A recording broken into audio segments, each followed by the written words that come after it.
سلام بینندگان عزیز، خوش آمدید به نشر نوبتی برنامه اخبار آزادی که از تحولات تاجیکستان و جهان شما را آگاه میکند. امروز 21 میلیون است و در 15 دقیقه دیگر اطراف این موضوعها صحبت خواهیم داشت. اکبرشاه اسکندرов سابق رئیس شورای عالی و اجرا کننده وظیفه رئیس جمهوری تاجیکستان دستگیر شده است. روی فرش و دست به پشت نیروهای امنیتی روسیه به یکی از کلانترین مکانهای کار مهاجران در مسکو مهمان گشتند. و جستجوی بازارهای خارجی برای میوه‌های خطلانی. کشاورزان جنوب تاجیکستان نمیخواهند حاصل زحمتشان ضایع شود. این خب 10 تومان گرفتیم، نصیب 25 23 هم خیلی میفروشیم. طبق اطلاع منابع رادیو آزادی، اکبرشاه اسکندرov رئیس سابق شورای عالی و اجرا کننده وظیفه رئیس جمهوری تاجیکستان بازداشت شده است. مقامات و همخویشاوندان اسکندرov در این باره صحبت نکردند. دو منبع رادیو آزادی گفتند نمایندگان دوستانی کل اکبرشاه اسکندرov را 13-14 ایون به بازپرسی دعوت نموده دیگر رها نکردند. تا این دم معلوم نیست که اسکندرov به چی متهم می شود. مفتشان دوستانی کل قریب 50 نفر را بازپرسی نموده با شرط بیرون نرفتن از جای زیست رها کردند، اما اکبرشاه اسکندرov را جواب ندادند، افزود یک منبع آزادی. رادیو آزادی برای گرفتن شرح رسمی مسئله به دوستانی کل مکتوب فرستاده منتظر پاسخ است. خبرنگاران رادیو آزادی روز 21 میلیون به منزل اسکندرov در شهر دوشنبه رفتند. نزدیکانش در را باز نکرده گفتند اکبرشاه در خانه نیست. اکبرشاه اسکندرov به دنبال بازداشت یک وکیل پارلمان و وزیر پیشین کار خارجی دستگیر می شود، هرچند معلوم نیست که قضیه آنها تا کجا با هم رابطه دارد. روز 12 میلیون سعید جعفر عثمانزاده وکیل پارلمان تاجیکستان با اتهام غصب حکومت بازداشت شد. منابع رادیو آزادی گفتند همان روز 12 میلیون همراه خان ظریفی وزیر سابق کارهای خارجی تاجیکستان و دیپلمات سابق قدار هم دستگیر شده است. اکبرشاه اسکندرov 73 سال دارد و ماه نوامبر سال 1992 در اجلاس 16 شورای عالی در شهر خوجند از مقامش استعفا داد و راه را برای به قدرت رسیدن پرزیدنت فعلی امامعلی رحمان باز کرد. او بعدتر چندین سال سفیر تاجیکستان در ترکمنستان و دیرتر نماینده دوشنبه در قزاقستان بود. سالهای آخر در اکادمی علوم تاجیکستان کار میکند. بعد نیم سالی از ترکیدن ماشین رهبر حزب حاکم خلق دموکراتی در شهر کولوب، محاکمه گمانبران در این جنایت آغاز شده است. ترکیش ماشین سلیم سیولی زاده در ماه ینور این سال عمل تروریستی عنوان شده، در پیوند با آن 8 نفر بازداشت گردیده بودند. کیومر سیاتا با جزئیات بیشتری این موضوع. دادگاه ولایت ختلان به محاکمه یک جوان 28 ساله شروع کرده است که به ترکاندن ماشین سلیم سیولی زاده رئیس دفتر حزب خلقی دموکراتی در کولاب متهم است. نام و نسب او به رادیوی آزادی معلوم است، اما به سبب مخفی بودن پرونده فعلا آشکار نمی شود. قبلا نزدیکانش می گفتند که ارتباط او را با حادثه دقیق نمی دانند. در دادستانی شهر کولاب روز 21 ایون فرستادن پرونده را به دادگاه ولایت ختلان تصدیق کردند، اما جزئیات ندادند. به اطلاع دریافتی رادیوی آزادی، همراه این جوان در کرسی عیبداری 7 نفر دیگر از جمله یک زن نشستند. مرافعه پس درهای بسته می گذرد و تاکنون نزدیکان بازداشت شده ها به دادگاه راه نیافتند. یک منبع آگاه از قضیه گفت که پرونده این افراد در پیوند به تروریسم و دعوت برای بازور تغییر دادن ساخت کنستیتوسیونی بررسی می شود.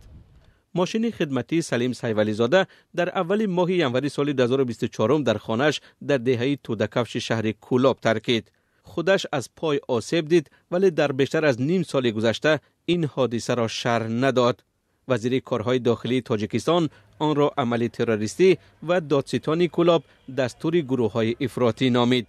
به سبب مهر مخفی داشتن پرونده تفصیلاتش دسترس نیست. پرونده تروریسم در منطقه کولاب به سر خود کم سابقه است و گفته می شود محض همین حادثه سبب برکناری گروهی سران نهادهای قدرتی ختلان شد. حزب خلق دموکراتیک مقامات 8 نفر را برای ترکاندن ماشین یک رهبر محلیش متهم می دانند. حزب حاکم در تاجیکستان است. رهبرش پرزیدنت امامعلی رحمان است و اکثر منصبداران تاجیک عضو همین حزب بوده بیشتر کرسی های پارلمان را هم نمایندگانش در اختیار دارند. رو می‌آوریم به موضوعهای دیگر. روز گذشته نیروهای حفظی حقوق و ترتیبات روسیه در بازار نوویاسینسکی مسکو ریدی گسترده انجام دادند. این بازار در نزد پایگاه مترو تپلستان قرار داشته مکان کاری صدها مهاجر تاجیک به حساب می‌رود. به گفته شاهدان رید تقریباً 6 ساعت ادامه کرد. وزارت کارهای داخلی روسیه رسما درباره این عملیات و شماره بازداشت‌شده‌ها اطلاعی نشر نکرده است. شاهدان میگویند سنجش سخت بود و تعداد دستگیر شدهان زیاد. ادامه در گزارش شادمانیتی. نصف روزی 20 ایون چندین ماشین‌های مخصوص نیروهای امنیتی روسیه بینای بازار نوویاسینسکی را احاطه کردند. نمایندگان پلیس و نیروهای راستگواردیا صدها کارمند این بازار را در صحنه بازار قطار گذاشته و حجت‌هایشان را تفتیش کردند. از نوارهایی که دسترس رادیویی آزاد شد دیده می شود که تعدادی از مهاجران را نظامیان روی فرش و دست به پشت خواباندند. هرچند مقامات انتظامی روسیه فعلا درباره این عملیات گزارش رسمی نداده‌اند، اما گفته می شود یک هدف آن پیدا کردن مهاجران بی‌حجت و افراد تحت جستجو می باشد. به هنگام رید همچنین تلفن بعضی از مهاجران تفتیش شده است. به نقل شاهدان نیروهای امنیتی همه دکان‌ها و حتی آنهایی را که بسته بودند گشوده از نظر گذراندند تا اینکه مبادا کسی پنهان نشده باشد. روزهای اخیر ریدها در بازارهای روسیه بیشتر شده است. اخیراً همین گونه تفتیش در مسکو نو در حدود سوخوز مسکو است که برگزار گردید. نشریه دوکس خبر می‌دهد که هنگام رید کارگران را به بیرون برآوردند و به بازپرسی شروع کردند. بعد این بعضی از آنها را به ماشین‌های پلیس سوار کردند. یکی از کارگران از هوش رفته است. نیروهای امنیتی او را در چنین حالت در کوچه گذاشته رفتند. قبل از این پلیس در بازارهای یک فروشی سنت پتربورگ ریدها انجام داده در مجموع حدود 50 مهاجر را بازداشت کردند. ریاست ولایتی وزارت کارهای داخلی گفت که مقامات بعد قضیه هفته گذشته چنین سنجش‌ها را آغاز کردند. در این حادثه 2 مهاجر یک شهروند خارجی را مجبوراً به ماشین سوار کرده از شهر بیرون برده لطو کوب و غارت کردند. همزمان نیروهای امنیتی ماشین‌هایی را که شهروندان خارجی اداره می‌کردند تفتیش نمودند. در مجموع در جریان رید کارمندان پلیس قریب 250 چنین ماشین‌ها را سنجیدند. مقامات روسیه بارها از قانون شکنی مهاجران ناراضگی کرده دهان نفر را اخراج کردند. اما بعضی از مهاجران این حرف‌ها را قبول ندارند و میگویند حتی در حالت درست بودن سندها و یا با قانون شکنی خرد آنها را از روسیه خارج میکنند. با گفته مهاجران تفتیش و اذیت و اخراج مخصوصا مهاجران تاجیک از روسیه بعد حمله به کراکوس زیاد شده است.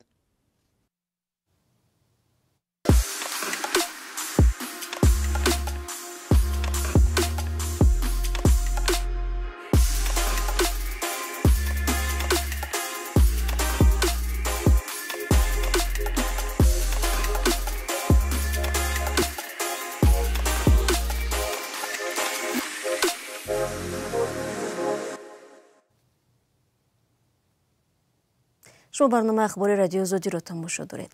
مسئولان بیمارخانه شفابخش که با نام قریه بالا معروف است میگویند مورد پولگیری از بیماران و نزدیکان آنها را میسنجند.